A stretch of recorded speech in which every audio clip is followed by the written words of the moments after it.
shop. But I also see other people, like when I'm out and about, or even myself when I'm online shopping, I find myself scrolling through endless amounts of stuff that I don't really want, just looking and looking and looking endlessly to find a better deal. So I'm not sure if it actually saves me time. And the same thing with saving money. I'm not sure it really saves me money either, because I end up buying things that I don't need. But going back to time, quality of time we need to factor in as well, don't we? So whereas if we go to a physical store, maybe we go to a shopping mall, we probably go with our friends, maybe we go with our families, and it's something we do at the weekend. We get some exercise as we're out walking around. And online shopping kind of takes that away, doesn't it? It takes away that kind of social aspect of shopping, and it also takes away the exercise. So there are obviously advantages and disadvantages of doing something online, and that is the same for everything. But the point I want to make here is that technology offers us a new way to do something, a different way, but that way is not inherently superior. There's always pros and cons, and we need to make sure that we are making mindful choices when we choose to use that technology. So all of these things on your screen now have changed over the last few years, but the big question for us in ELT is, do we teach differently because of technology? Before we answer that question, we should consider what technology is in the classroom now and what we had before. So here is a very quick, abridged history of technology in the classroom.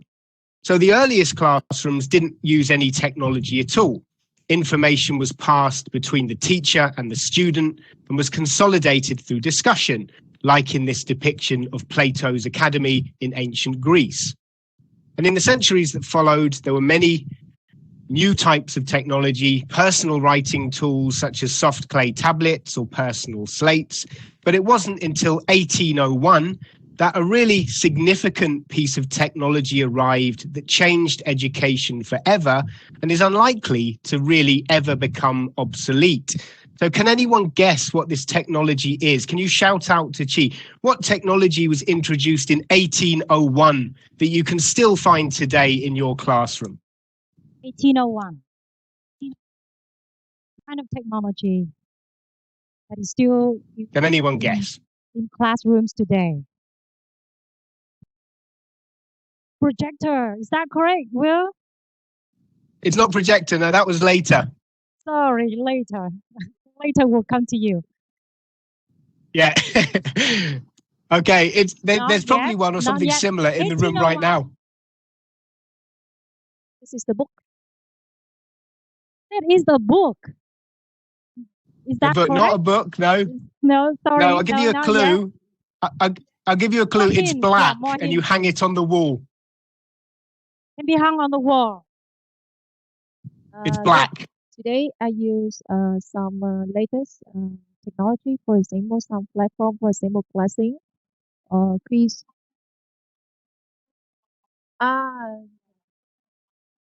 Okay. All right, thank you. Okay, I'm just going to tell you because it's difficult to guess.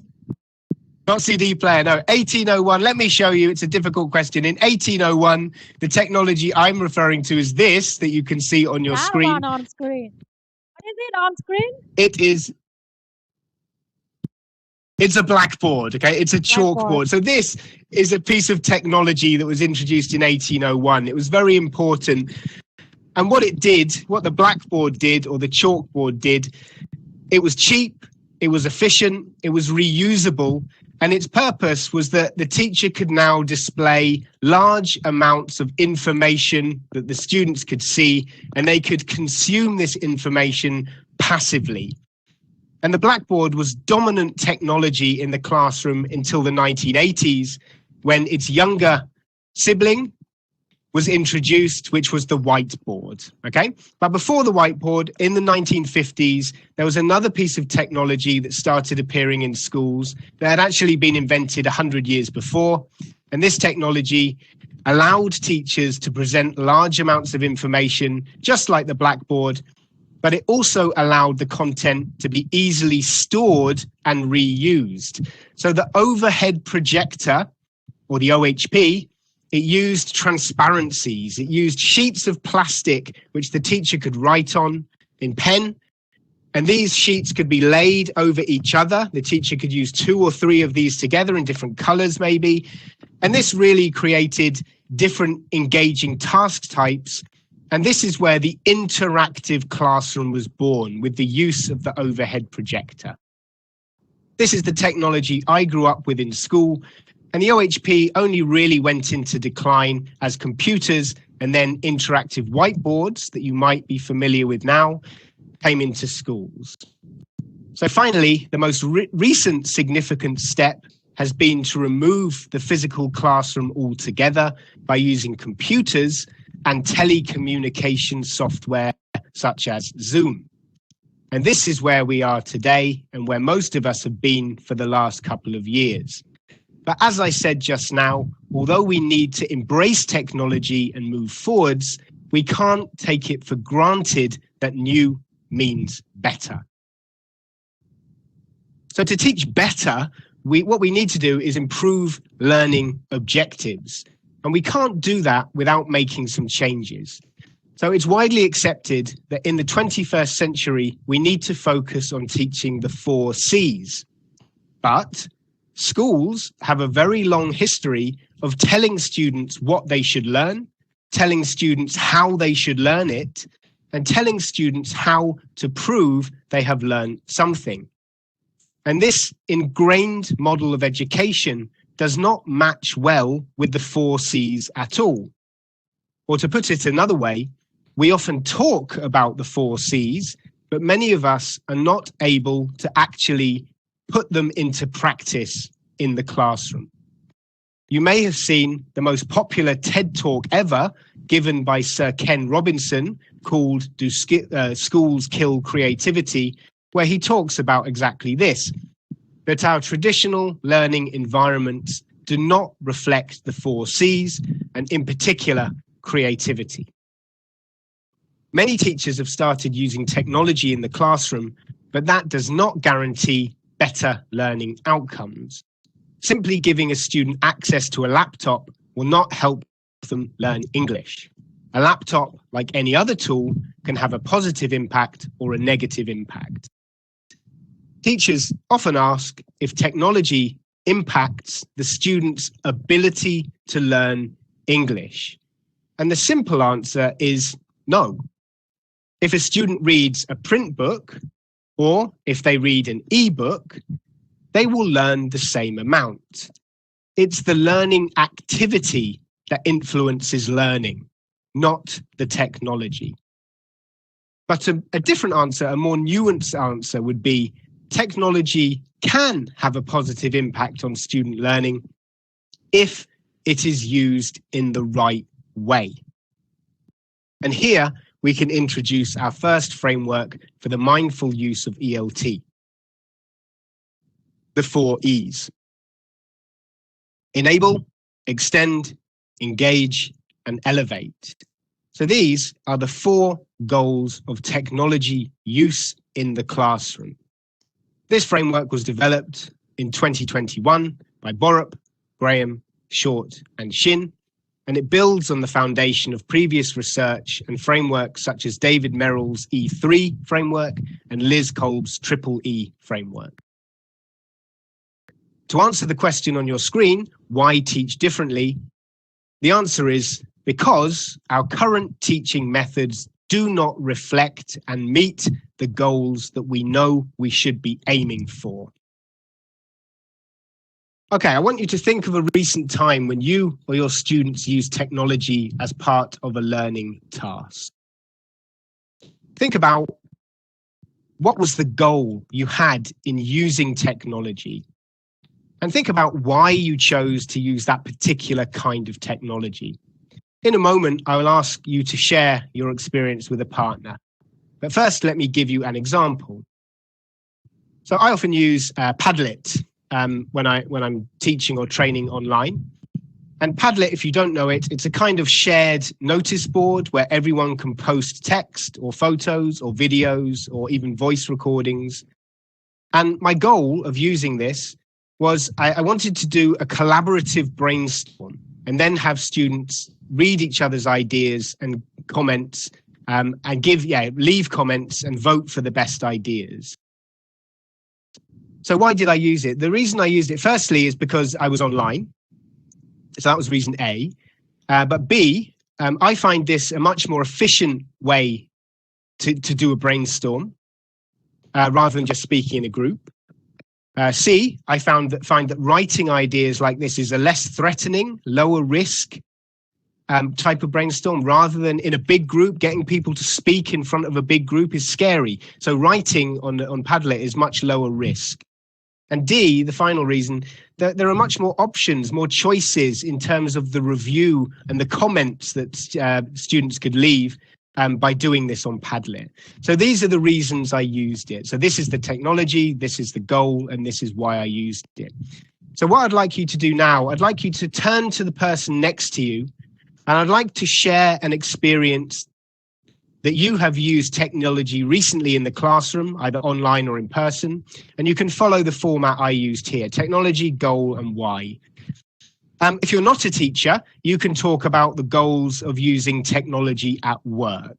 Okay, so I'm going to give you just 1 minute, okay, because we've got lots to go to. I just give you 1 minute to talk to a partner, and then hopefully someone will be brave enough to share after you've had a little chat there. Okay, so Chi, can you give them a minute or 90 seconds to talk to each other and discuss?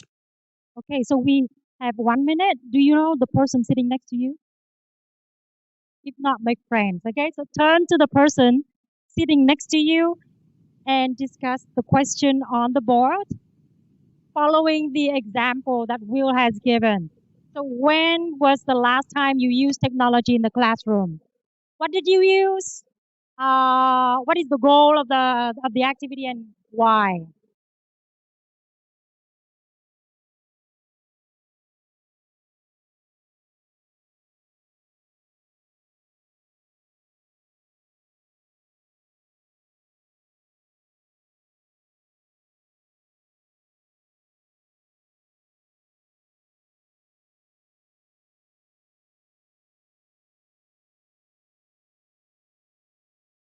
People are discussing noisily, Will.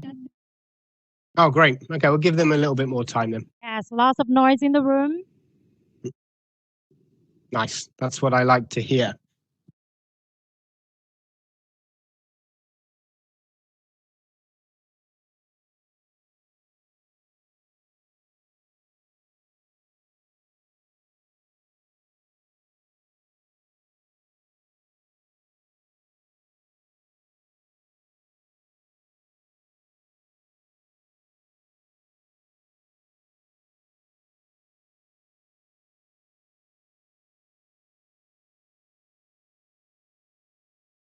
Will, I think it's time. Yeah, great. So can you get a volunteer? Okay.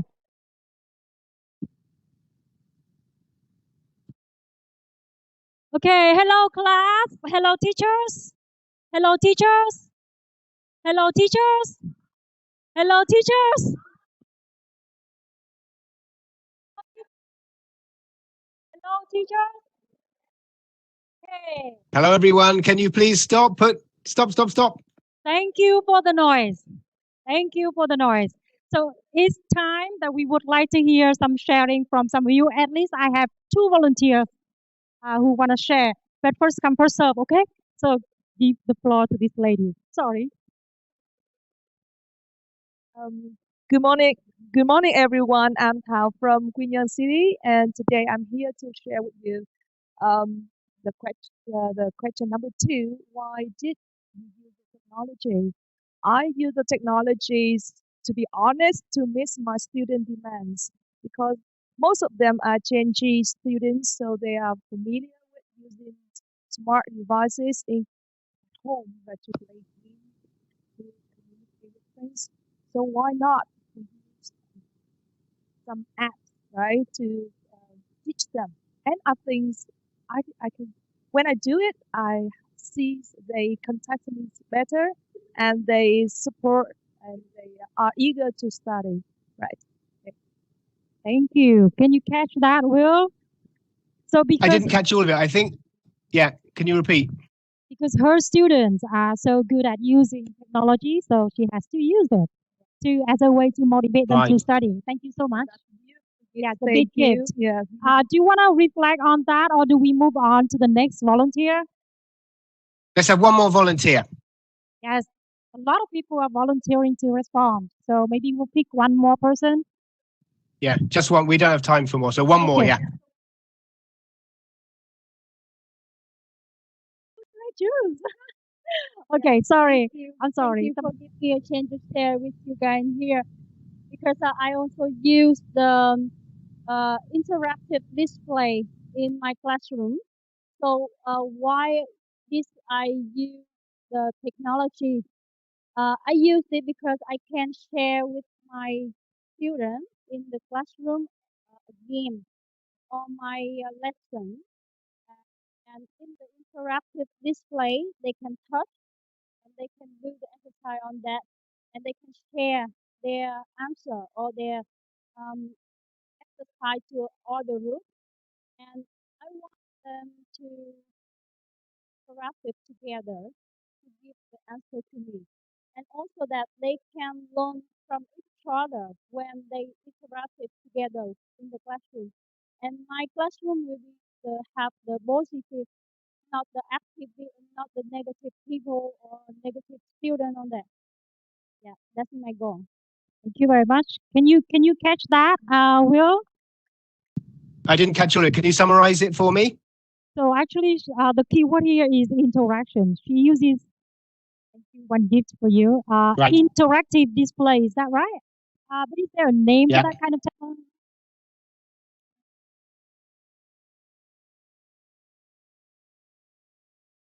Yeah, it's a piece of equipment. Is that an interactive whiteboard? Okay. A kind of interactive whiteboard, where it Okay. allows a lot of interaction between students. So yeah, to create better learning environment. Okay, great. I've got it. Okay, thank you very much to those volunteers. And I'll mention your answers in just a minute. So let's move on to the next slide. So we're going to get back to the 4 E's. And the 4 E's, the purpose of this is to show us the goals of technology use in the classroom. So the following guiding questions can help to show how the technology will impact you and your students. So first we have enable. And this guiding question, will technology unlock new activities that you would not be able to do easily or at all without technology? And I think this relates to what the second lady said there about interaction, right? That she can use that technology to do things she couldn't do without it. So that's good, you know, so we're using technology for a reason, which is to do something we can't do without it. Next, we've got here extend. Will the technology provide students with flexibility in where, when, and how they learned? So it doesn't mean extending the activity, it means increasing the flexibility so students have more options for when and where they study. Next, we have engage. Will the technology engage students behaviorally, so using their hands? Will it engage them emotionally, their hearts? And will it engage them cognitively, their minds? So this relates to the first example we heard where we were using apps to motivate students, right? This is engaging them. So both the answers I heard there relate strongly to the 4E framework. The final E is elevate. Will the technology help students to situate their learning in the real world in ways that allow them to develop higher order thinking skills and 21st century skills such as the 4 C's, communication, collaboration, critical thinking, and creativity? So these 4 questions together, they can help you gauge the value of digitizing an activity. So by considering them, we are being mindful. And if we are considering using technology to do an activity that does none of these things, then there probably isn't much benefit of using it. After the session, you could evaluate